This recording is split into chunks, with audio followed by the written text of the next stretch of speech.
Welcome to GATE Academy. Today we are starting the new phase of the electrical engineering. In this series, we will discuss about the power electronics and electrical machines. तो सबसे पहले हम लोग start करने वाले हैं power electronics subject बारे में हम लोग जानेंगे कि पावर इलेक्ट्रॉनिक्स में क्या क्या इंपॉर्टेंट टॉपिक्स हो सकते हैं, पावर इलेक्ट्रॉनिक्स के कितने कैटेगरीज अवेलेबल है जिसमें हम इसको डिवाइड कर सकते हैं. तो अगर मैं बेसिकली बात करूं पावर इलेक्ट्रॉनिक्स की तो एग्जैक्टली इसको डिवाइड किया गया. First one is known as power semiconductor devices, next one is known as that is phase control rectifier. That is really important subject. Next move on अगर हम करते हैं तो we have what that is the inverter topic. Next हम move करते हैं तो हमारे पास आता है चॉपर. तो एग्जैक्टली अगर हम देखेंगे तो कंप्लीट पावर इलेक्ट्रॉनिक्स जो डिवाइड किया गया है that is in 4 section. That is power semiconductor devices in which हम लोग पढ़ते क्या क्या है, स्विचेस के बारे में पढ़ते हैं, एससीआर की बेसिक इंफॉर्मेशन के बारे में पढ़ते हैं, फेस कंट्रोल रेक्टिफायर के बारे में हम जाते हैं तो वहां पर हम लोग पढ़ते हैं कि कैसे हम आउटपुट वोल्टेज को हम कैसे कंट्रोल कर सकते हैं. नेक्स्ट हम इन्वर्टर में जाते हैं. Inverter is that is what that is to DC to AC converter. तो हम वहां पे सीखते हैं कि कैसे एक डीसी सप्लाई को अगर हमारे पास एक लोड एसी है तो मैं उसमें कैसे कन्वर्जन क्रिएट कर सकता हूँ. नेक्स्ट मैं अगर चॉपर की बात करता हूँ, chopper is the DC DC converter. तो every topic we will cover in a proper manner. तो आज जो हम लोग स्टार्ट करने वाले हैं that is a phase control rectifier. इसमें हम देखेंगे कि फेस कंट्रोल रेक्टिफायर को कैसे हम जज कर सकते हैं, कैसे हम चीजों को इसमें एनालाइज करते हैं. तो before starting this topic students के बहुत सारी प्रॉब्लम्स होती हैं कि इस पर्टिकुलर टॉपिक में फेस कंट्रोल रेक्टिफायर में बहुत सारे फॉर्मूले होते हैं. अप्रॉक्सीमेटली हर एक कंट्रोल रेक्टिफायर के लिए अगर मैं बात करूं हाफ वेव के लिए, बात करूं मैं फुल वेव के लिए, तो 4 to 5 लोड्स हमेशा अवेलेबल होते हैं. तो उसके लिए डिफरेंट वे में 10 to 15 formulas every time develop होते हैं. तो ये सब कुछ जितने भी फॉर्मूले डेवलप होते हैं इन सब को हमको बिल्कुल भी मेमोराइज करने की जरूरत नहीं है.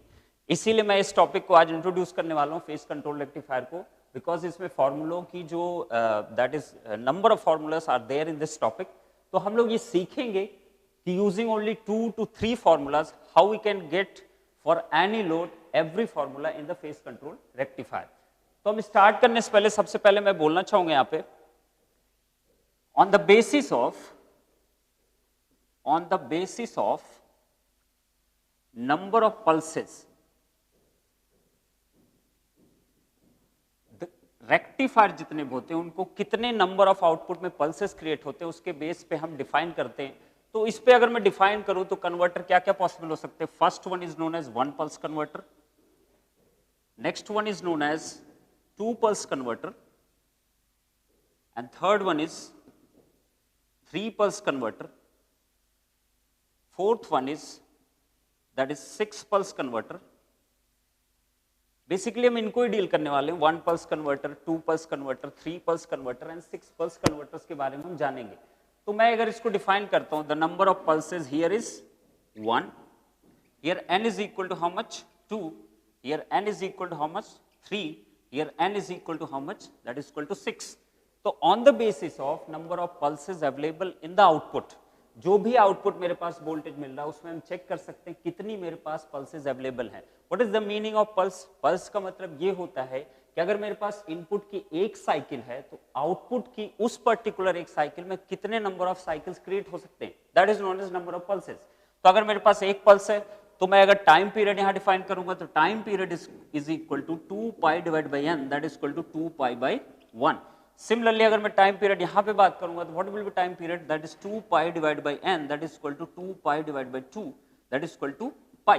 सिमिलरली फॉर थर्ड के लिए अगर मैं बात करूंगा तो 2 pi divide by n, that is equal to 2 pi by 3. Similarly 6 के लिए 2 pi by 6, that is equal to pi by 3. तो these are the defined time intervals in which the cycles will repeat. तो ये सब हो गया आपके time period. फिर यहाँ पे एक बात और आती है कि जो भी आउटपुट आपको मिलता है फेस कंट्रोल रेक्टिफायर में वो हमेशा कैसा कन्वर्जन होता है, आप एसी से डीसी प्रोड्यूस करने की कोशिश करते हो, बट एसी हमारे यहाँ पे फिक्स्ड होती है, कांस्टेंट वोल्टेज होती है. कांस्टेंट वोल्टेज एसी का मतलब होता है कि आपके पास plus Vm to minus Vm always variation create होता है. तो मैं जब डीसी की बात करता हूं तो डीसी में भी 2 तरीके का आपके पास सप्लाईज अवेलेबल होती है. What is one, this is also DC. Generally आप सब डीसी का मतलब यही समझते हैं कि it's a constant voltage of some magnitude. मान लिया यहाँ पे क्या है that is A, it's this is the magnitude, this is voltage VT। तो इसको हम कह सकते हैं it is a constant DC signal. But अगर मैं इसकी बात करूं, this is somewhat like this one VT, तो ये भी मेरा DC है। DC का मतलब होता है कि कोई भी आपके पास अल्टरनेशन नहीं क्रिएट होना चाहिए। इसका मतलब होता है कि जो भी वेव मिलनी चाहिए वो आपकी क्या मिलनी चाहिए, आपकी यूनिडायरेक्शनल। तो मेरे पास हमेशा और हमेशा DC आउटपुट के बारे में हम सोचते हैं। रेक्टिफायर अगर हम यूज कर रहे हैं तो मैं AC को DC में कन्वर्ट करने वाला हूं।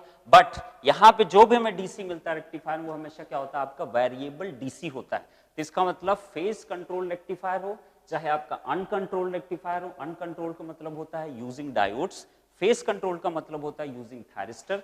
तो जो भी मेरे पास रेक्टिफायर अवेलेबल होंगे उसमें हमेशा जो भी आउटपुट आप पाने वाले हो वो क्या मिलेगा आपको, DC, और सप्लाई जो भी अवेलेबल होगी वो हमेशा क्या होगी, आपकी AC। तो ये स्टार्टिंग में आपको इतना थोड़ा बेसिक्स आइडिया होना चाहिए कि what is DC, what is an AC। और ये सारी चीजें आप नेटवर्क में ऑलरेडी पढ़ चुके होंगे या आपको थोड़ा बहुत इसके बारे में नॉलेज अवेलेबल होगी।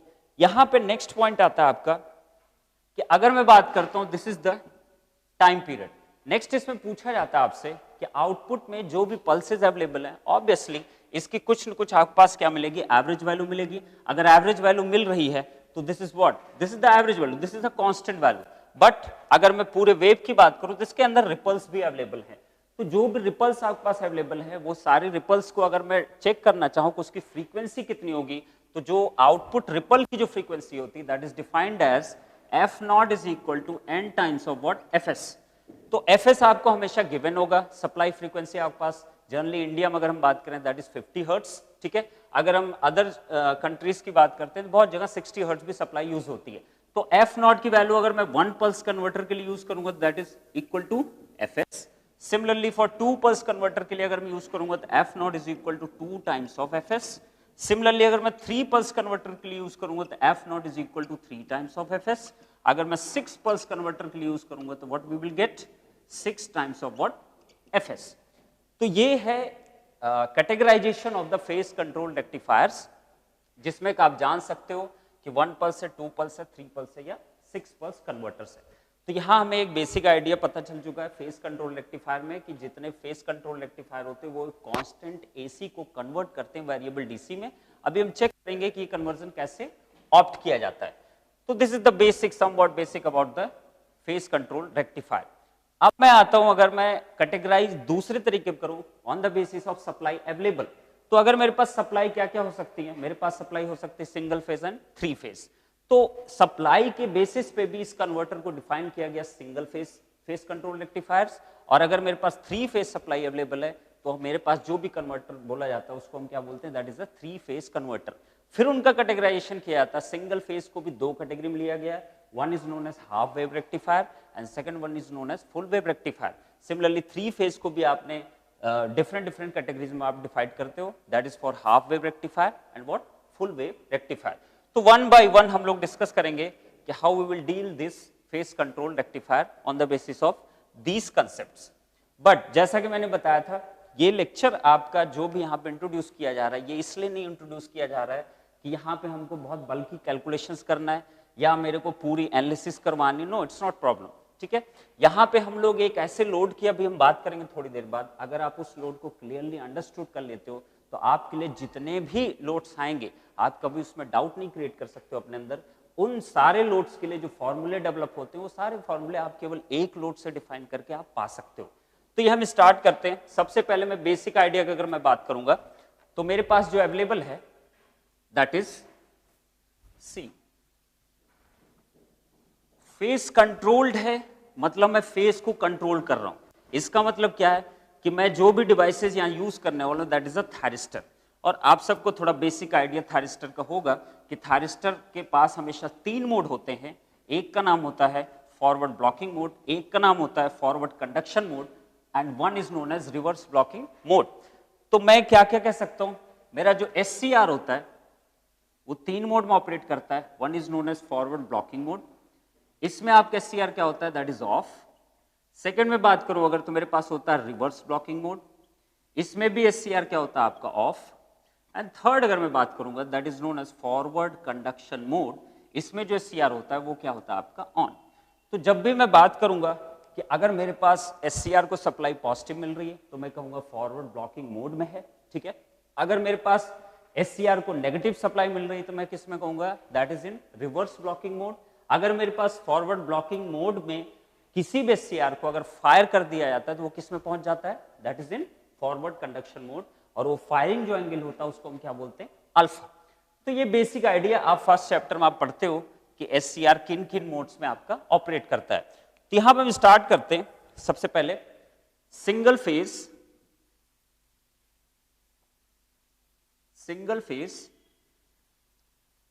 रेक्टिफायर। इसके अंदर सबसे पहले हम पढ़ने चल रहे हैं half wave rectifier.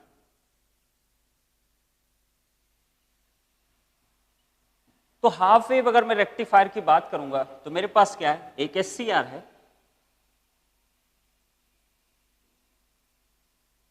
This is supply, this is VST, that is equal to Vm sin omega t. This is the supply current IST. This is the output side V naught t. This is the output current I naught t. This is the voltage across the thyristor VT. तो मेरे पास ये कोई circuit available है। अब हम देखते हैं कि इसमें आउटपुट वोल्टेज में डीसी कैसे पा सकता हूं। लोड मेरा कैसा है, एक रेजिस्टिव लोड है, दिस इज रेजिस्टिव लोड। तो अगर मैं इक्वेशन लिखना चाहूं, इसमें केवल लिखना चाहूं, what I will get, this is plus minus, what I will get minus to plus, that is equal to VST is equal to plus minus, that is drop VT। Next क्या मिलेगा मेरे पास, plus V not, और मैं इसको लिख सकता हूं VT plus I not into R। This is what we have. हमारे पास कुछ ऐसी चीजें हमेशा अवेलेबल रहेंगी जिससे हम सारे एनालिसिस को हम परफॉर्म करेंगे। तो अब मैं चलते हैं जरा इसके एनालिसिस करते हैं on the basis of wave form. तो मेरे पास क्या अवेलेबल है, एक सप्लाई अवेलेबल है, दिस इज सप्लाई। जितनी भी बार मैं बात करूंगा हमेशा एक साइकिल की बात करूं, क्योंकि सेकंड साइकिल के बाद आपका रेपिटेशन वही क्रिएट होगा। It's all are periodic wave form. तो मेरे पास क्या है, this is pi, this is what 2 pi, this point is that is pi by 2, next this is VST। तो मेरे पास ये एक सप्लाई अवेलेबल है जिसको हम अप्लाई कर रहे हैं using a switch that is SCR, और इस लोड के क्रॉस हमको देखना क्या क्या वेरिएशंस क्रिएट होंगे। तो चलो जरा देखते हैं। अगर मैं बात करूं, मैं सबसे पहले ड्रॉ करने वाला हूं आउटपुट वोल्टेज को, दैट इज VOUT।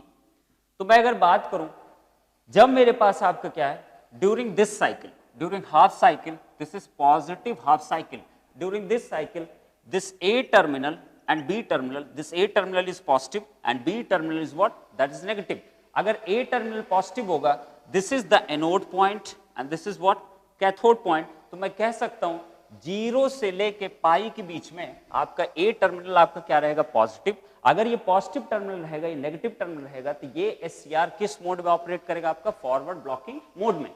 तो अगर मैं कहूं कि मेरे को इस स्विच को ऑन करना है तो 0 से पाई के बीच में जब तक आपके पास सप्लाई वोल्टेज क्या रहेगा, पॉजिटिव, तब आप किसी भी पॉइंट पे अगर आप इस थायरिस्टर के गेट सिग्नल को आप अप्लाई कर देते हो या आप फायर कर देते हो तो आपके पास क्या मिल जाएगा, ये स्विच तुरंत क्या कर जाएगा, आपका ऑन कंडीशन में आएगा। तो मैं कह रहा हूं सम पॉइंट एट अल्फा, इस पॉइंट पे मैंने क्या कर दिया, इस स्विच को ऑन कर दिया, या इस थायरिस्टर मैंने क्या कर दिया, एक फायरिंग पल्स क्रिएट कर दिया।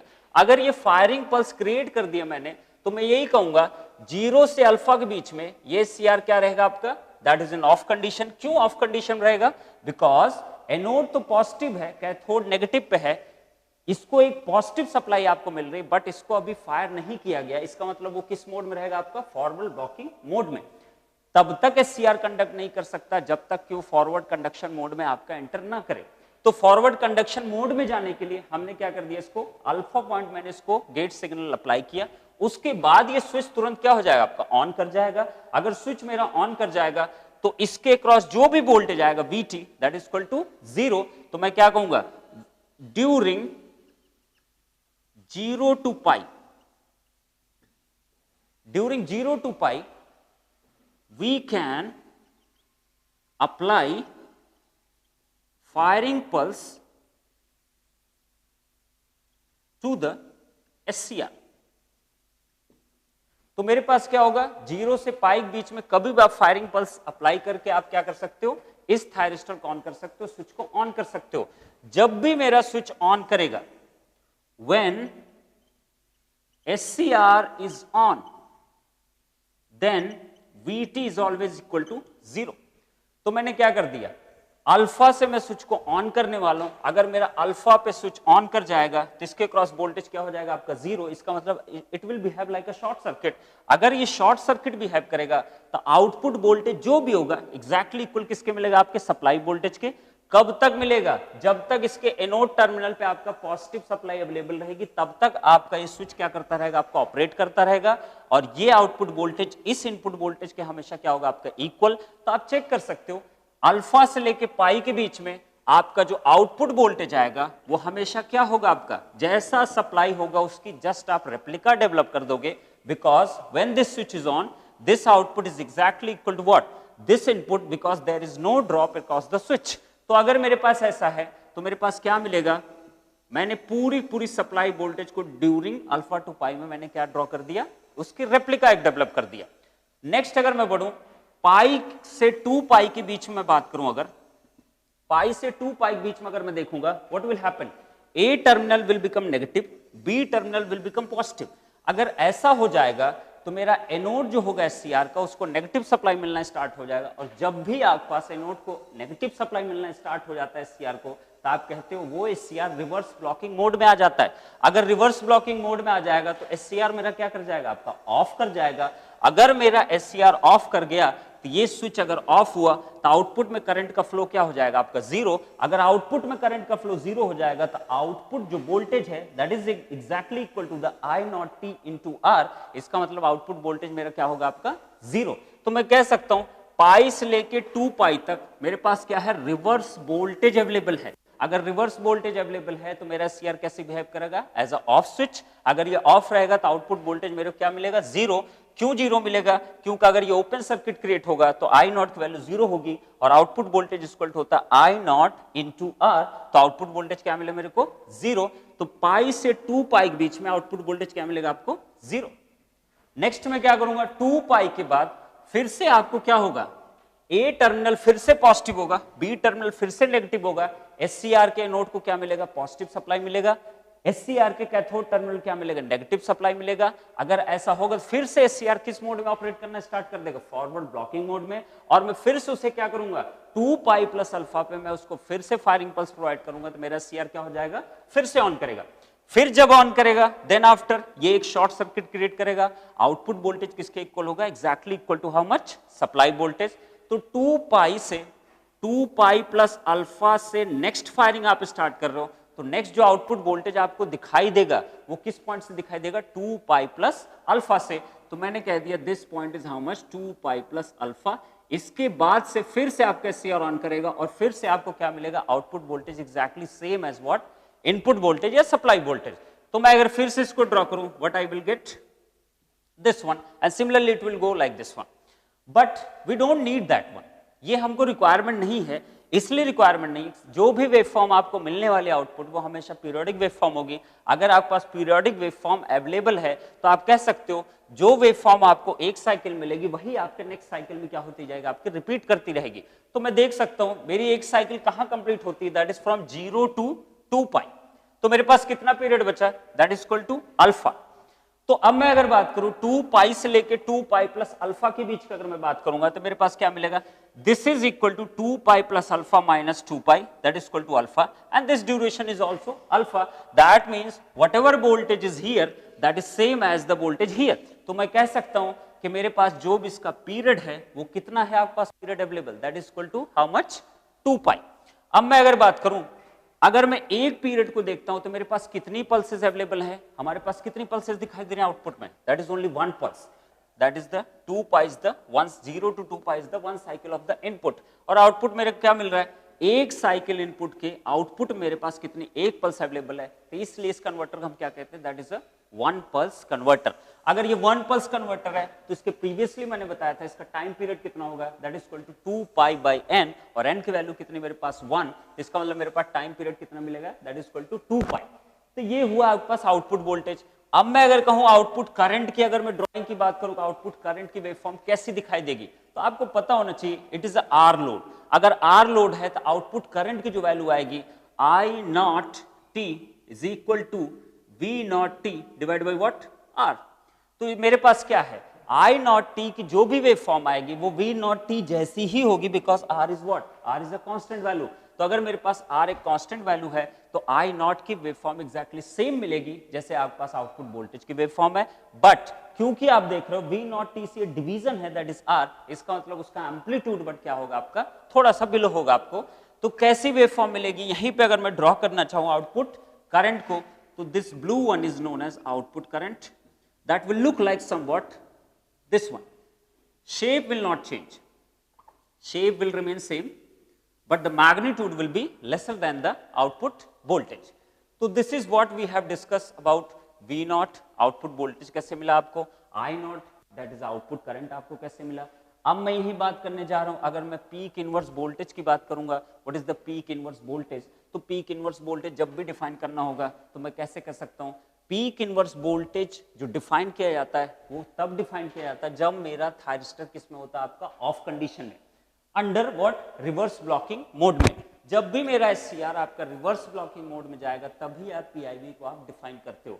तो ये पीआईवी की कैसे डिफाइन किया जाएगा, नेक्स्ट मैं कैसे जानूंगा बीटी का शेप कैसे मुझको मिलेगा, तो इतना यहाँ वरी करने की रिक्वायरमेंट नहीं है। इसलिए नहीं है कि मैं ऑलरेडी बोला this is not our discussion topic, ये केवल एक बेसिक के लिए मैंने आपको इस टॉपिक को डिस्कस किया, लेकिन मैं आगे जो बताने वाला हूँ, नेक्स्ट लोडिंग जो मैं समझाऊंगा उसकी रिक्वायरमेंट बेसिक है। अगर वो रिक्वायरमेंट आप फुलफिल कर सकते हो तो इन सब चीजों को कभी मैं कहूंगा भी नहीं कि आप ड्राइंग करो इन सब की, या इनके लिए आप और फॉर्मूला डेवलप करो और चीजों को आप डेवलप करो।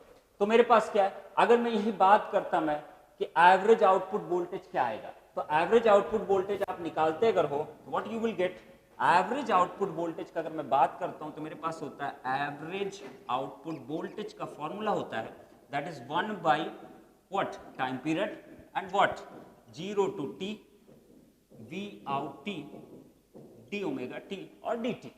This is the basic formula to calculate the average value of any signal. तो मेरे पास क्या है, टाइम पीरियड कितना है मेरे पास, that is equal to 1 by 2 pi by how much, number of pulses how much, that is only 1, तो 2 pi by what n, n means what 1, this is the time period। कहां से कहां तक conduct कर रहा है ये एक साइकिल में, एक साइकिल में अगर आप देखोगे तो इसका जो कंडक्शन है अल्फा से लेके पाई तक है, तो मैं क्या बोलूंगा अल्फा से लेके pi, this is alpha to pi. Next V naught जो मिल रहा है आपको किसके इक्विवेलेंट मिल रहा है ड्यूरिंग दिस वन, इस ड्यूरेशन में आउटपुट वोल्टेज जो मिल रहा है that is exactly equal to the supply voltage, तो मैं क्या कहूंगा V not is equal to VM sine omega T D omega T. अगर मैं इसको कैलकुलेट करना चाहूं तो कैसे मैं कैलकुलेट कर सकता हूं, that is equal to 1 by 2 pi integration of this one, that is VM is this one, sine omega T का इंटीग्रेशन क्या होता है, that is equal to minus cos omega T, this is alpha to pi. अगर मैं अपर और lower limit को put करता हूं तो मेरे पास क्या मिलेगा, Vm divide by 2 pi, this is minus cos pi, minus minus plus cos alpha, और कॉस पाई की वैल्यू होती है -1, तो वी नॉट एवरेज की जो वैल्यू मिल जाएगी आपको that is exactly equal to V not average is equal to आपको मिलेगा Vm by 2 pi 1 plus what cos alpha. अगर मेरे पास वी नॉट एवरेज आ गया तो आपको पता होना चाहिए कि आई नॉट एवरेज कैसे हम निकाल सकते हैं। आई नॉट एवरेज अगर मैं कैलकुलेट करूंगा तो I naught average is equal to that is equal to how much, V not average divided by what r. Why it is happening like this one, because I naught t is equal to how much, v naught t divided by r.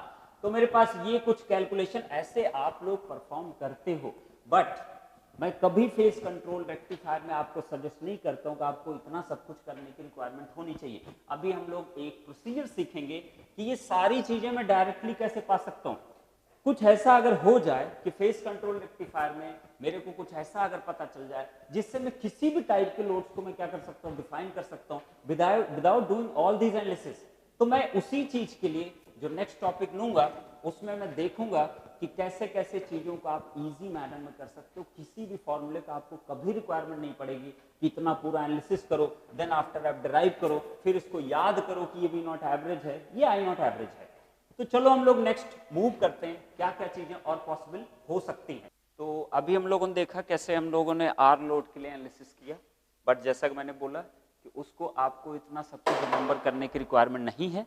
तो हम लोग क्या करेंगे, अब next कुछ और points देखेंगे, then finally हम लोग डिस्कस करेंगे जिसकी मैं बात करना चाह रहा हूँ कि अगर मेरे पास एक दो फॉर्मूले केवल अवेलेबल हो और मैं सारे लोड को कैसे डिफाइन कर सकता हूँ। तो नेक्स्ट मैं इसको नोट पॉइंट में देना चाहूंगा। मैं दो लोड्स को डिस्कस करने वाला हूं यहां पे। First one is diode with L load. तो मेरे पास क्या है, एक डायोड है, एक इंडक्टर है that is behaving like a load, this is supply plus minus VST and VST is equal to VM sin omega t. This one is plus minus VD, this is anode, this one is cathode, this is output V out T is equal to, that is also equal to VLT, and this one is L, this is the output current I naught T. तो अगर मैं इसके बारे में बात करना चाहूं कि मेरा कैसे इसका ऑपरेशन कैसे हम इसको ऑपरेट कराएंगे, तो हम देख सकते हैं during positive half cycle this terminal is A, this terminal is B. During positive half cycle that means 0 to pi, what is happening, A is positive, B is negative. अगर मेरा A पॉजिटिव है और B negative है तो diode के anode को क्या मिलेगा आपको, that is a positive potential. अगर पॉजिटिव पोटेंशियल आपको मिल रहा है तो ये डायोड मेरा क्या कर जाएगा, तुरंत ऑन कर जाएगा, क्योंकि इसमें कोई भी फॉरवर्ड ब्लॉकिंग स्टेट जैसी कैरेक्टरिस्टिक एग्जिस्ट नहीं कर सकती if it is a diode. Alpha की रिक्वायरमेंट कहां पे थी, जब आप बात करते थे SCR की। तो मेरे पास क्या है, मैंने कहा 0 से लेके पाई के बीच में ये डायोड मेरा क्या होगा, ऑन होगा। अगर ये डायोड मेरा ऑन है तो मैं क्या लिखूंगा, इफ डायोड इज ऑन, कब से कब तक ऑन रह सकता है, according to the supply 0 to pi तक।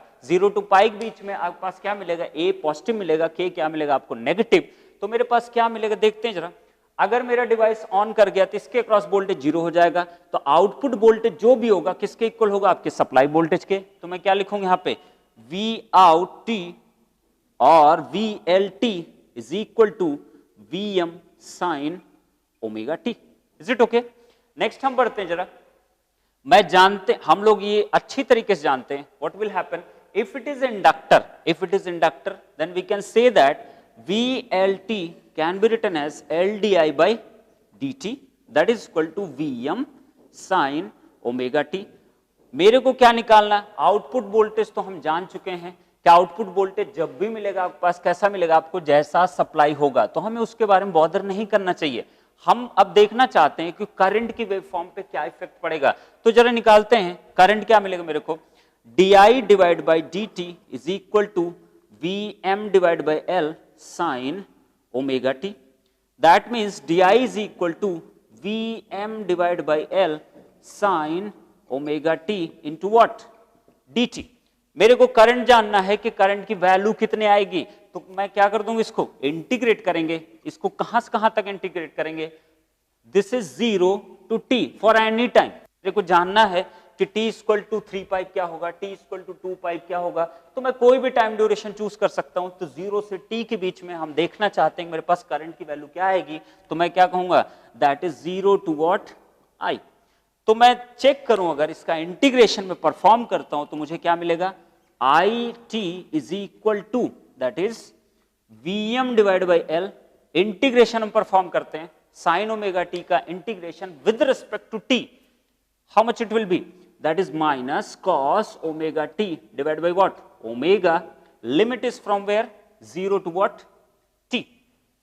तो मुझे क्या मिल गया, ओमेगा को हम बाहर कर सकते हैं, क्या मिलेगा हमको, that is equal to VM divided by omega L cos omega t minus, तो मैं क्या लिखूंगा, minus cos omega t minus minus plus, cos 0 की वैल्यू कितनी होती है, that is equal to 1, तो मैं क्या लिखूंगा, 1 minus cos omega t VM divided by omega L, this is the output current what you will get। अब हम जरा इसको प्लॉट करते हैं और देखते हैं इस पे हमें क्या मिलता है। तो प्लॉटिंग अगर स्टार्ट करते हैं, सबसे पहली value at omega T is equal to 0 degree. अगर मेरे पास ओमेगा टी की वैल्यू 0 है तो मेरे पास क्या मिलेगा, cos 0 की वैल्यू 1 होती है, तो -1 + 1 is equal to how much, 0। तो मेरे पास आई टी की वैल्यू कितनी आएगी, then I T is equal to how much, 0 ampere. Next हम मूव करते हैं, omega T is equal to π/2 पे चेक करते हैं क्या मिलता है मेरे को। तो अगर ओमेगा टी π/2 बात करें तो cos 90 की जो वैल्यू होती है that is always equal to 0। अगर दिस वन इज 0 तो मेरे पास आई नॉट टी की वैल्यू जो आ जाएगी Vm divide by omega L। तो मुझे क्या मिला, i T is equal to Vm divide by omega L। Next हम मूव करते हैं, अगर मैं omega t equal to pi पे अगर मैं बात करूं तो what will happen, i T is equal to cos pi की वैल्यू कितनी होती है, -1। अगर ये -1 है +1, how much you will get, that is equal to 2 times minus and cos pi की value minus minus minus plus +1 +1 how much 2। तो मेरे को मिल गया 2 Vm divide by omega L।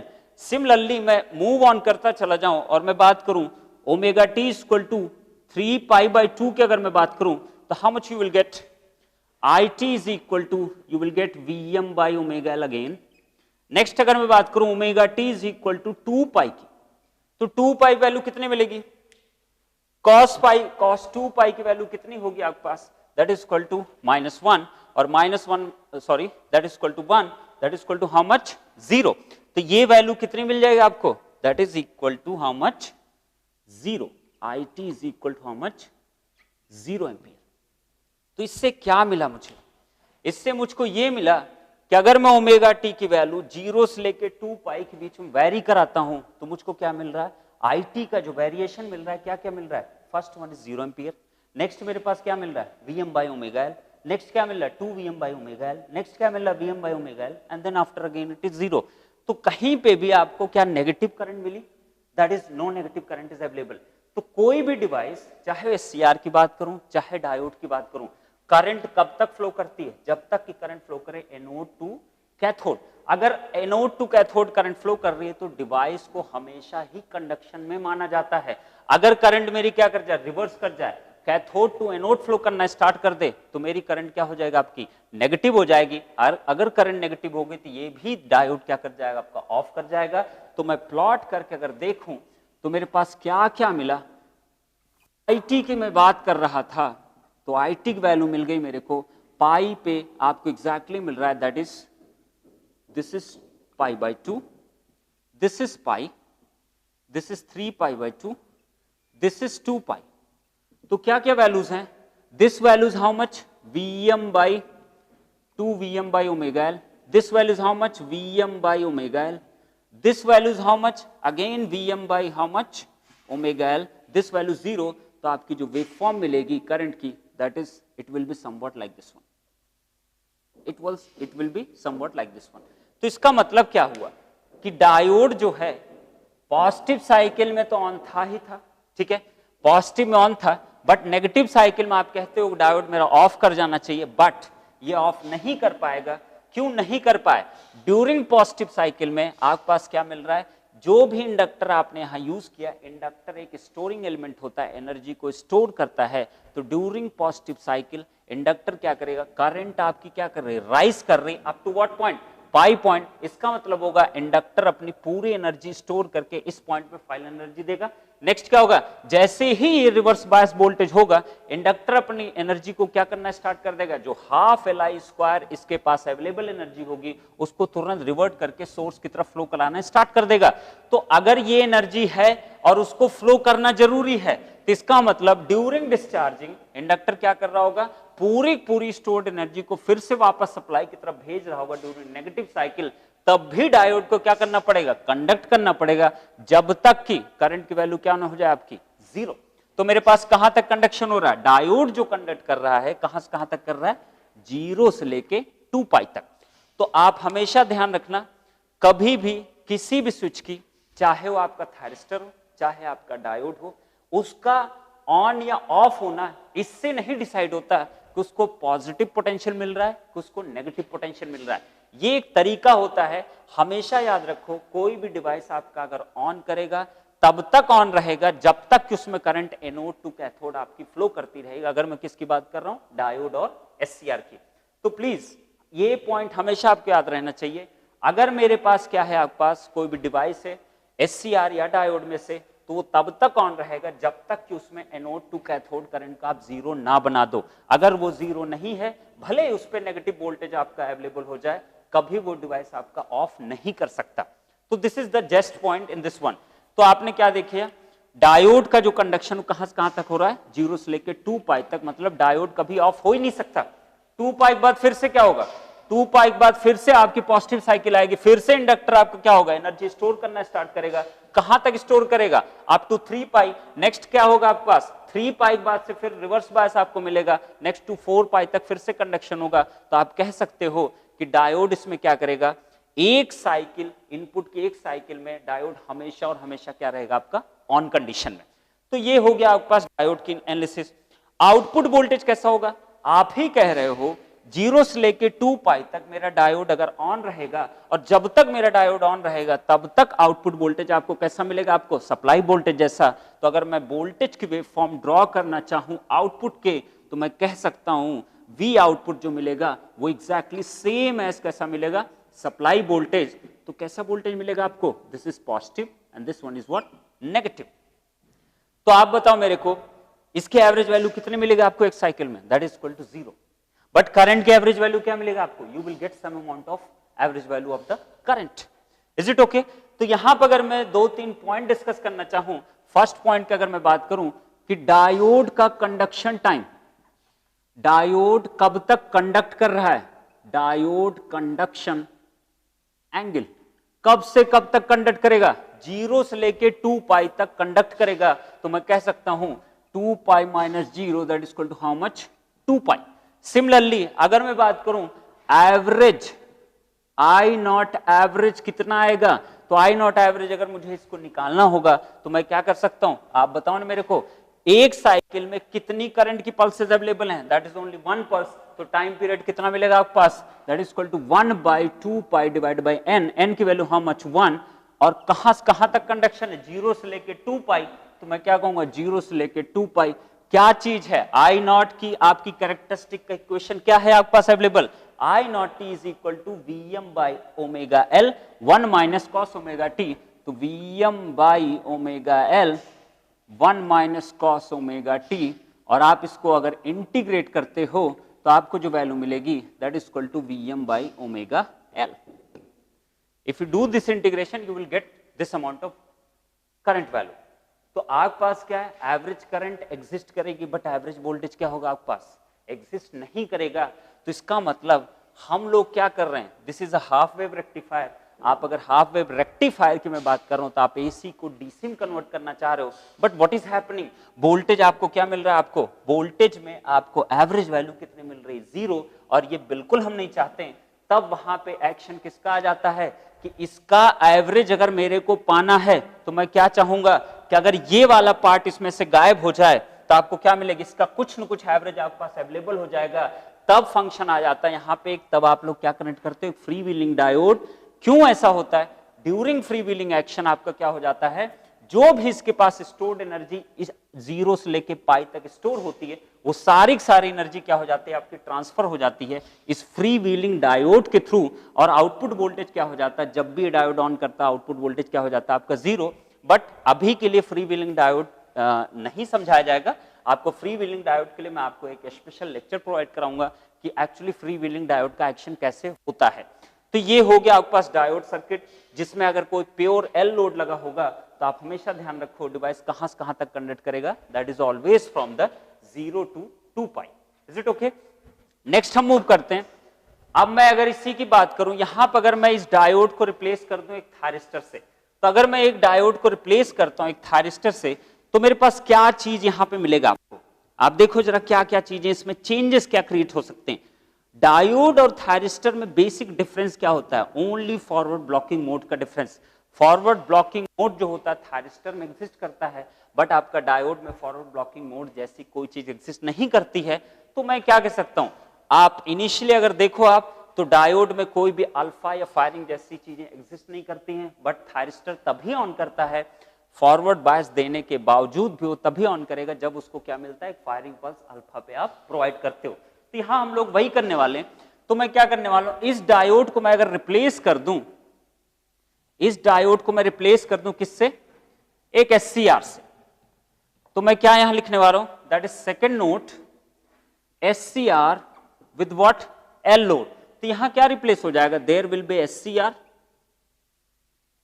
This will be VT, is it okay. Next हम क्या करेंगे, this one is how much, capital L, and everything will remain same. तो आप बताओ मेरे को, ये SCR कब टर्न ऑन करेगा, जब A टर्मिनल क्या होगा पॉजिटिव, B टर्मिनल क्या होगा नेगेटिव। तो अगर A टर्मिनल पॉजिटिव है, B टर्मिनल नेगेटिव है, that is only possible during which position, 0 to पाई। अगर 0 to पाई के बीच में आप क्या कर सकते हो, SCR को कहीं पे भी ऑन करा सकते हो, बट कंडीशन क्या होगी, 0 से पाई के बीच में SCR तभी ऑन करेगा जब उसको आप फायरिंग पल्स प्रोवाइड करोगे। तो मेरे पास क्या है, मैं किसी अल्फा पे इस SCR को क्या कर दूंगा, एक फायरिंग पल्स दे दूंगा। अगर मैं इसको फायरिंग पल्स प्रोवाइड करता हूं at alpha that is greater than how much, 0 degree, तो मैं क्या कहूंगा इसको, दैट इज अल्फा पे मैंने एक फायर किया इस थायरिस्टर को। अगर अल्फा पे मैंने फायर कर दिया तो ये मेरा थायरिस्टर अगर ऑन कर जाएगा, तो आप ही बताओ, स्विच जब मेरा ऑन कर जाएगा तो ये वोल्टेज 0 हो जाएगा, दिस वोल्टेज विल बिकम 0। तो आउटपुट वोल्टेज किसके इक्वल दिखाई दे रहा है आपको, सप्लाई वोल्टेज के। तो आउटपुट वोल्टेज हमेशा किसके इक्वल मिलेगा, that is equal to supply voltage. तो मैं फिर से कह सकता हूं ना, if thyristor is on, if SCR is on, तो V आउट T जो मिलेगा आपको, that is equal to VLT and Vm sin omega t is the value of the supply voltage। तो आउटपुट वोल्टेज भी एग्जैक्टली सप्लाई जैसा ही दिखाई देगा जब तक कि ये स्विच मेरा क्या रहेगा, आपका ऑन कंडीशन रहेगा। तो जरा देख, फिर से एनालिसिस करते हैं, same analysis, V0t VLT Vm sin omega t, VLT is equal to LDI by t, that is Vm sin omega t। तो di by dt is equal to Vm by L sin omega t। अब आप बताओ मेरे को, अब मुझको अगर current जानना हो कि कितनी आउटपुट में करंट फ्लो कर रही है, आप बताओ मेरे को, अब इसका जो लोअर लिमिट होगी वो 0 से नहीं स्टार्ट हो सकती। इसलिए नहीं स्टार्ट हो सकती कि इसका जो आपका टर्निंग ऑन स्टार्ट हुआ किस पॉइंट से स्टार्ट हुआ, अल्फा से। तो आपका डेवलपमेंट जो होगा आउटपुट वोल्टेज का कहां से स्टार्ट होगा, अल्फा से। तो मैं क्या कहूंगा, लोअर लिमिट इसकी हो जाएगी alpha, is it okay, alpha. Next क्या होगी, अपर लिमिट क्या होगी आपकी, that is equal to omega T, is it okay. तो मेरे पास क्या है, अब यहां पे कंफ्यूजन कुछ लोगों को हो सकता है कि यहां पर आपने ओमेगा टी क्यों लिया, आप इसको dt के रेस्पेक्ट कर रहे हो, तो कोई डिफरेंस नहीं है। अल्फा एक एंगल है, आप उसको टाइम में कन्वर्ट कर सकते हो। चलो इसको टाइम में कन्वर्ट कर देते हैं अल्फा को, alpha by omega, is it okay, ठीक है। नेक्स्ट क्या मिलेगा, कोई भी पॉइंट में ले लेना टी ड्यूरेशन जिसपे कि मेरे को करंट की वैल्यू को कैलकुलेट करना है। तो this point is how much, that is T.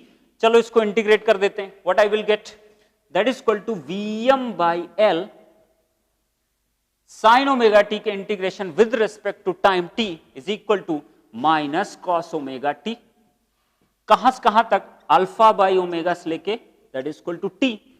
Upper और लोअर लिमिट की तरफ पुट करते हैं, what I will get, that is also omega, okay. Upper और लोअर लिमिट का अगर पुट करेंगे तो Vm divide by omega L that is equal to how much, minus cos omega T, minus minus plus how much, cos alpha. तो मेरे पास जो भी output current आएगी उसका एक एक्सप्रेशन क्या मिल गया, Vm by omega L cos alpha minus cos omega T. अब जरा यहां ध्यान से देखो, अब अगर ये डायोड सर्किट रहा होता, इसकी जगह अगर मैं डायोड अब रिप्लेस कर दूं, what will happen, only alpha will become only 0, because diode का कंडीशन कब से स्टार्ट होता है, इट्स एट 0 पोजीशन। तो अल्फा अगर 0 होगा तो कॉस अल्फा की वैल्यू कितनी होगी, 1। तो आपको क्या मिल जाएगा, Vm divide by omega L 1 minus cos omega T. और ये पहले भी आपको यही एक्सप्रेशन आपको मिला था। तो आप कभी भी बॉदर मत करो, इट इज अ थायरिस्टर, और फिर डायोड के लिए आप अलग से एनालिसिस करो, थायरिस्टर के लिए आप अलग से एनालिसिस करो। तो सिमिलर केसेस होते हैं, ओनली अल्फा का डिफरेंस होता है। अगर मैं अनकंट्रोल की बात करूं या डायोड सर्किट की, या मैं किसकी बात करूं, थायरिस्टर की बात करूं।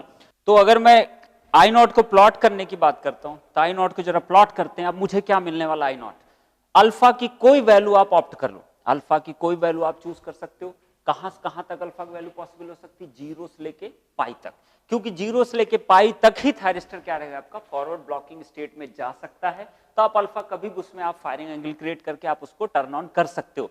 तो मैं अगर आई नॉट को मैं प्लॉट करना चाह रहा हूं, आप ध्यान रखना this value is constant value, क्योंकि अल्फा को मैं क्या रखूंगा, एक टाइम पे मैं फिक्स करके रखूंगा, अल्फा इज 0 और अल्फा इज 30 और alpha is how much 60 degree. तो मेरे पास क्या मिल रहा है, मैं सबसे पहले आई नॉट को प्लॉट करना स्टार्ट कर रहा हूं, मैं कह रहा हूं यहां पे क्या, अल्फा इज फिक्स्ड, अल्फा को मैं कोई वैल्यू पे फिक्स कर रखा हूं ऑलरेडी। तो मेरे पास क्या मिलेगा, मैं फिर से वही कहूं, at omega T is equal to 0 degree. अगर ओमेगा टी की वैल्यू 0 डिग्री होगी तो मेरे पास क्या मिलेगा, आपके पास this value is how much -1, तो मुझको क्या मिल जाएगा, Vm by omega L -1 plus how much cos alpha. You can calculate this value. Next हम बढ़ते हैं जरा, ओमेगा टी अगर हमने 0 रखा तो मेरे को क्या मिला यहां पे, something Vm divide by omega L -1 plus cos alpha.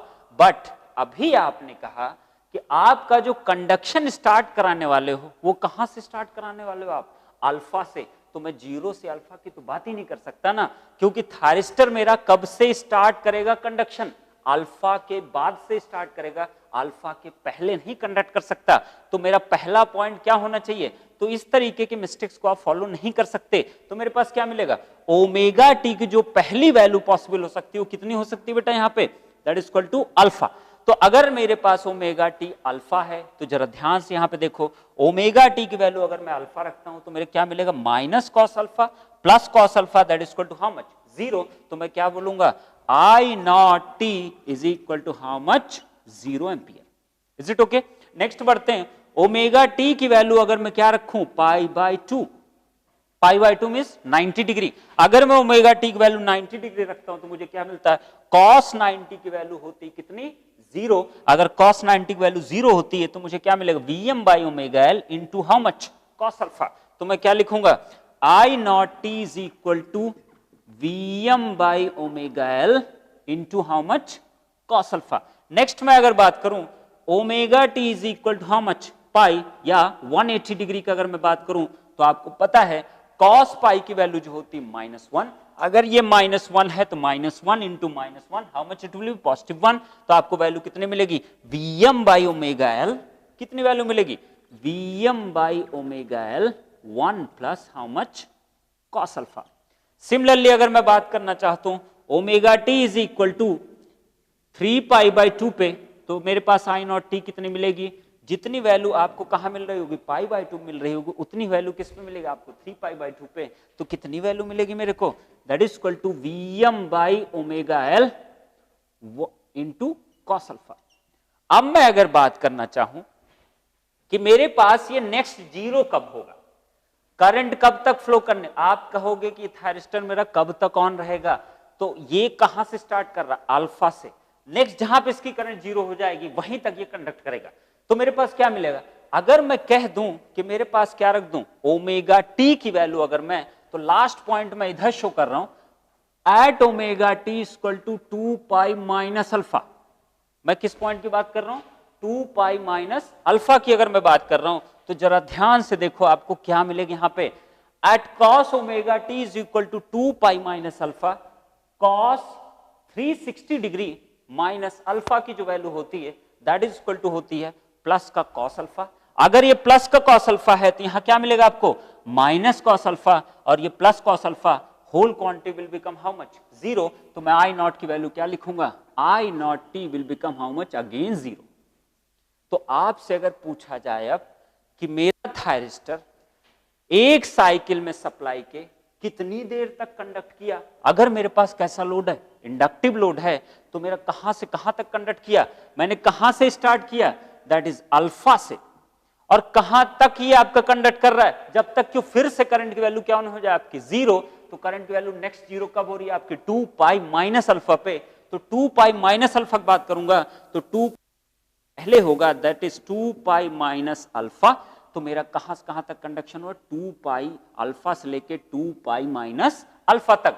अब मैं वैल्यूज को अगर पुट कर दूं तो अल्फा पे इसकी वैल्यू 0 थी, पाई बाई 2 पे जो वैल्यू मेरे को मिल रही थी that is equal to Vm by omega L into cos alpha मिल रही थी। तो let's assume it this is somewhat this one. Next आपको क्या मिल रहा है, पाई पे आपको जो वैल्यू मिल रही थी that is more than of this one. तो कितनी मिल रही है आपके पास, पाई पे समथिंग ये वैल्यू आपको मिल गई। 3 पाई बाई 2 पे अगेन वैल्यू आपको Vm by omega L into cos alpha मिल रही है। तो तो इस पे भी आपकी वैल्यू ये मिल गई आपके पास। नेक्स्ट कहा 2 पाई माइनस अल्फा फिर से 0 हो रही, तो करंट की वेव फॉर्म कैसी बनी आपके पास, that is somewhat like this one, is it okay. तो ये क्या हुआ आपके पास, फिर से मैं अगर बात करता, अगर यही डायोड होता, अगर ये डायोड होता तो ये अल्फा की वैल्यू कहां से स्टार्ट होती, 0 से। अगर अल्फा 0 होता तो इसका कंडक्शन कहां से स्टार्ट होता, 0 से, और कब तक चलता, 2 पाई माइनस अल्फा, और अल्फा की वैल्यू 0 रखते तो कहां तक होता, 2 पाई तक। तो आपको जो कंडक्शन डायोड होता कहां से कहां तक मिलता, 0 से लेके 2 पाई तक। बट अगर ये थायरिस्टर है और इंडक्टिव, प्योरली इंडक्टिव लोड है, तो आपके पास क्या है, अल्फा से लेके 2 पाई माइनस अल्फा तक ये थायरिस्टर कंडक्ट करेगा, जिसमें अल्फा से लेके पाई तक ये इंडक्टर क्या करेगा, एनर्जी को स्टोर करेगा, या आप कह सकते हो कि सप्लाई जो है अपनी एनर्जी को ट्रांसफर कर रहा है इंडक्टर को, और वो कितनी एनर्जी इसने होल्ड कर लिया, कहां से कहां तक, अल्फा से लेके पाई के बीच में, that is equal to half L I square, और आई की वैल्यू कितनी आई पे है, that is equal to V M by omega L bracket 1 plus cos alpha. Next, pi से लेके 2 पाई माइनस अल्फा के बीच में यही इंडक्टर क्या कर रहा है आपका, अपनी एनर्जी को किसको ट्रांसफर कर रहा है, रिवर्ट कर रहा है सप्लाई साइड पे। अगर रिवर्ट कर रहा होगा तो करंट को तो फ्लो कराना पड़ेगा, और करंट अगर फ्लो करेगी तो ये थायरिस्टर को ऑन रहना पड़ेगा। तो यहां से यहां तक करंट क्या करेगी आपकी, डिक्रीज करेगी, because why it is decreasing, decrease इसलिए करेगी कि इंडक्टर अपनी एनर्जी को क्या कर रहा है आपका, डिलीवर कर रहा है किसकी तरफ, सोर्स की तरफ। यहां पे करंट इंक्रीज क्यों कर रही है, क्योंकि इंडक्टर आपका चार्ज हो रहा है या एनर्जी को क्या कर रहा है आपका, स्टोर कर रहा है। तो मेरे पास ये हुआ, किसकी बात हमने कर लिया, थायरिस्टर और डायोड की बात किया। अगर ये कैसा लोड है, इंडक्टिव लोड, तो यहां मैं एक पॉइंट फिर से लिखूंगा,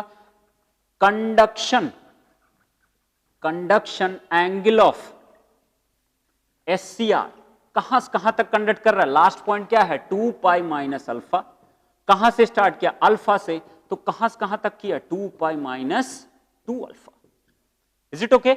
बट अगर डायोड यही होता तो अल्फा की वैल्यू कितनी होती है आपकी, 0। अगर अल्फा की वैल्यू 0 होती तो दिस विल बिकम 0, कितना मिलता आपको, 2 पाई, और प्रीवियस केस में आपको क्या मिला था, the conduction angle of the diode is how much, that is equal to 2 pi. तो ये कुछ बेसिक कंसेप्ट्स हैं, क्योंकि जितने भी लोड आप पढ़ने वाले हो further, that will be R, that will be R L, that will be R L E, या आप पढ़ोगे आर ई लोड। तो जब भी इंडक्टर कहीं पे भी इंट्रोड्यूस होगा तो आप कभी भी ये मत सोचना कि आपकी जब भी सप्लाई आपकी नेगेटिव हो जाएगी तो मेरा स्विच क्या कर जाएगा, आपका ऑफ कर जाएगा। स्विच का मतलब हुआ डायोड या तो एससीआर, तो ऐसा बिल्कुल नहीं होता। हमेशा याद रखो कि डायोड या एससीआर तब तक कंडक्ट कर सकते हैं, चाहे आप उस पर पॉजिटिव लगाओ, चाहे उस पर आप नेगेटिव सप्लाई आप यूज करो, तब तक वो कंडक्ट करते रहेंगे जब तक कि उसके अंदर करंट कहां से कहां तक नहीं फ्लो करेगी, एनोड टू कैथोड। तो हमेशा याद रखने वाला पॉइंट क्या रहेगा कि मेरा जो डिवाइस होगा वो हमेशा और हमेशा कंडक्ट करेगा जब तक कि उसकी करंट कितनी न बन जाए आपकी, 0। Is it okay. तो डायोड और एससीआर में हमेशा डिफरेंस क्या रहेगा, हमेशा फायरिंग एंगल का। और अगर फायरिंग एंगल को आप रिमूव कर दोगे तो वही एससीआर कैसे बिहेव करने लगेगा, एज अ डायोड, क्योंकि फायरिंग एंगल रिमूव करने का मतलब हो गया कि आप फॉरवर्ड ब्लॉकिंग मोड से क्या करो, अपने आप को आप दूर कर रहे हो। Is it okay. तो डायोड में हमेशा 2 मोड होते हैं, एससीआर में हमेशा कितने होते हैं, 3 मोड होते हैं। तो ये कुछ आपके बेसिक्स थे। हमने देखा कि कैसा आपका अगर इंडक्टर आता है तो चार्जिंग डिस्चार्जिंग कैसे क्रिएट हो रही है, और ये अल्फा से 2 पाई माइनस अल्फा कैसे क्रिएट हो रहा है। डायोड जब आपने लिया था 0 से लेकर 2 पाई तक क्रिएशन हो रहा था। तो ये सब पॉइंट्स आपको बस रिमेंबर रहने चाहिए कि इंडक्टिव लोड में कैसा बिहेवियर होता है। तो आगे जब मैं कहूंगा कि अल्फा से यहां तक ये क्या करेगा, चार्ज करेगा, इसके बाद ये डिस्चार्ज करेगा, तो आप कभी ये मत सोचना कि नेगेटिव सप्लाई आ गई तो मेरा क्या हो जाएगा, आपका एससीआर ऑफ कर जाएगा या डायोड ऑफ कर जाएगा। ऐसा बिल्कुल नहीं होगा, क्योंकि इंडक्टिव सर्किट में एनर्जी अगर है तो कहीं न कहीं से आपकी क्या होगी, रिलीज भी होगी। Is it okay. अब वो चाहे आर के थ्रू हो जाए, किसी रेजिस्टेंस के थ्रू डिसिपेट कर जाए पूरी एनर्जी, या क्या हो सकता है आपका कि वो सप्लाई को क्या करने लगे, अपनी पूरी एनर्जी को फिर से वापस सप्लाई को देना स्टार्ट कर दे। फ्री व्हीलिंग एक्शन का भी हम बात बिल्कुल भी नहीं करेंगे, इसलिए कि इसके लिए हम लोग एक नेक्स्ट लेक्चर हम लोग डिजाइन करेंगे आगे के फर्दर लेक्चर्स में। तो हम स्पेशली फ्री व्हीलिंग डायोड को हम समझेंगे कैसे उसका ऑपरेशन क्रिएट होता है। तो यहां पे अगर मैं एक पॉइंट अगर और ऐड करना चाहूं, यहां पे आउटपुट वोल्टेज की बात करूं तो आउटपुट वोल्टेज मेरा सप्लाई वोल्टेज जैसा ही दिखाई देगा कब तक दिखाई देगा? जब तक कि SCR मेरा क्या रहेगा, आपका ऑन रहेगा। और SCR कहां से कहां तक ऑन है मेरा? अल्फा से लेके 2 पाई माइनस अल्फा। तो 2 पाई अल्फा से 2 पाई माइनस अल्फा तक आउटपुट वोल्टेज एग्जैक्टली दिखेगा जैसा आपका सप्लाई वोल्टेज होगा। तो आउटपुट वोल्टेज कहां से कहां तक? 2 पाई माइनस अल्फा, और कहां से? अल्फा से। तो मैं क्या कर लूंगा, यहां से लेके यहां तक के बीच में जो भी आपको इनपुट वोल्टेज दिखाई दे रहा है वही क्या बनेगा, आपका आउटपुट वोल्टेज। तो मैं अगर ड्रॉ करना चाहूं तो अल्फा से स्टार्ट करेगा, कहां पे जाएगा आपका? पाई पे 0, नेक्स्ट कहां पे 0, that is equal to how much? 2 pi minus alpha. तो फिर से क्या प्रॉब्लम क्रिएट हो रही है? हम तो चाह रहे थे ये रेक्टिफायर है, अगर ये रेक्टिफायर है तो एवरेज आउटपुट वोल्टेज कुछ ना कुछ मिलना चाहिए मेरे को, बट एवरेज आउटपुट वोल्टेज यहां क्या हो रहा है आपका? बहुत ही कम हो गया। Is it okay? तो आप क्या करोगे, आउटपुट वोल्टेज की बात की जाए या आउटपुट करंट की बात की जाए, हमेशा ध्यान रखना कि आप किस तरीके के सर्किट को डील करने वाले हो। अगर इंडक्टिव होगा तो ऐसा कभी जरूरी नहीं कि नेगेटिव वोल्टेज लगाते ही मान मेरा CR या डायोड क्या कर जाए, आपका ऑफ कर जाए, ऐसा बिल्कुल नहीं होगा। तो ऐसे कोई मिसकंसेप्शन आपको नहीं रखने हैं। हमेशा बस एक पॉइंट याद रखना आपको कि डायोड या CR तब तक कंडक्ट करेंगे जब तक कि उसके अंदर एनोड टू कैथोड करंट क्या ना हो जाए, आपकी 0। जैसे ही वो करंट आपकी 0 हो जाएगी, ये तुरंत के तुरंत ये दोनों डिवाइस क्या हो जाएंगे, आपके ऑफ कर जाएंगे। तो प्लीज रिमेंबर दिस पॉइंट। तो अभी तक में जो रिमेंबरिंग पॉइंट ओनली यही है कि SCR और डायोड को हमेशा कंडक्शन में तब तक रखना आपको जब तक कि उसकी करंट क्या ना हो जाए, आपकी 0। Is it okay? तो हम लोग नेक्स्ट ये सारे कंसेप्ट्स को सीखते हुए हम लोग नेक्स्ट मूव करेंगे कि आगे हम कैसे केवल एक लोड के बारे में अगर मेरे को इन्फो होगी तो मैं कैसे सारे लोड के बारे में सारे फॉर्मूले डिराइव कर सकता हूं, चाहे वो R होगा, चाहे RLE होगा, चाहे RE होगा, चाहे वो RE लोड हो या कैसा भी लोड हो। हर लोड के लिए मैं सारे इक्वेशन आपको सिखाऊंगा कि केवल 2-3 फॉर्मूले अगर आपको पता होंगे तो आप डायरेक्टली उसको क्या कर सकते हो, आप जज कर सकते हो, whether it is control rectifier और whether it is how much, whether it is a control rectifier और whether it is a uncontrolled rectifier. तो थैंक यू सो मच। इसके बाद हम लोग क्या करेंगे, नेक्स्ट लेक्चर में हम लोग देखेंगे कि इस चीज के थ्रू, इन कंसेप्ट के थ्रू हम लोग वो शॉर्ट ट्रिक कैसे सीख सकते हैं कि इतने सारे फॉर्मूलों को हम लोग कैसे इजी विद इन 1 सेकेंड हम लोग क्या कर सकते हैं, पा सकते हैं। ये इस लोड के लिए यही फॉर्मूला होगा। Okay, thank you so much.